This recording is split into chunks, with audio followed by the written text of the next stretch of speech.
আমি দেখেছি 2013, দেখিনি 71, দেখেছি শাহবাগ, জনসমুদ্র। 2013 সালে গণজাগরণ মঞ্চের গণজাগরণের আন্দোলনে আমার গান, সেই গান নিয়ে আজকে কথা বলতে আসি নাই। গণজাগরণ আরও একবার দরকার। মুক্তিযুদ্ধের পক্ষের শক্তি, শাহবাগের শক্তি, 71-এর শক্তি, বঙ্গবন্ধুর শক্তি আরও একবার জেগে ওঠা দরকার।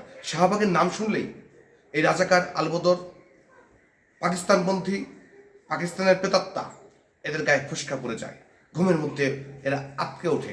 শাহবাগ ওদেরকে ঘুমের মধ্যে উত্তর দেয়। তো এই যে সাংস্কৃতিক একটা যুদ্ধ, গণজাগরণের যুদ্ধ, মুক্তিযুদ্ধের যুদ্ধ, এই চলমান যুদ্ধ আমাদেরকে আরেকবার জেগে উঠতে হবে।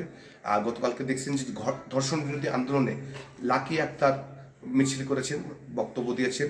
তো এই লাকি আক্তার, শাহবাগ, গণজাগরণ মঞ্চ, এই নামগুলো শুনলেই ওরা মনে করেন যে ওদের ভূতে ভর করে, জিনে ভর করে, ভয় পেয়ে ওঠে, ওদের অন্তরাত্মা কেঁপে কেঁপে ওঠে।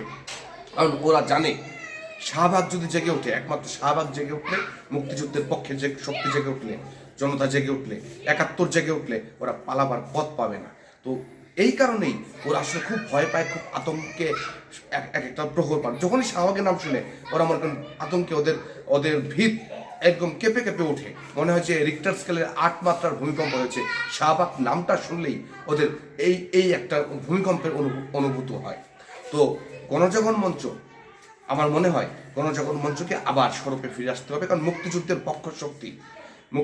পক্ষ শক্তিকে দাঁড়াতে হবে। নয়তো এই মৌলবাদ, জঙ্গিবাদ, উগ্রবাদ, নারী বিদ্বেষী, প্রগতি বিদ্বেষী, প্রগতি বিদ্বেষী, সাম্য বিদ্বেষী এদেরকে রুখে দেওয়া সম্ভব না। তো এদেরকে রুখে দিতে হলে শাহবাগকে আবার জাগতে হবে, আবার লড়াই করতে হবে।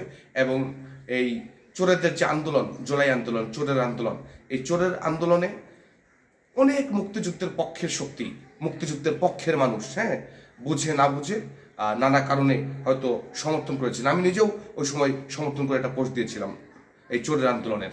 এখন আমার খুব খারাপ লাগতেছে যে এই চোরের আন্দোলনকে আমি সমর্থন করে পোস্ট দিয়েছিলাম, অনুতপ্ত আমি সেই জন্য। যাই হোক, সেটা ভিন্ন কথা। গণজাগরণ মঞ্চকে জাগতে হবে, মানুষকে জাগতে হবে, মুক্তিযুদ্ধের শক্তিকে জাগতে হবে। 71-এর হাতিয়ার গর্জে ওঠো আরেকবার, মুক্তিযুদ্ধের হাতিয়ার গর্জে ওঠো আরেকবার, জাহানারা ইমামের হাতিয়ার গর্জে ওঠো আরেকবার।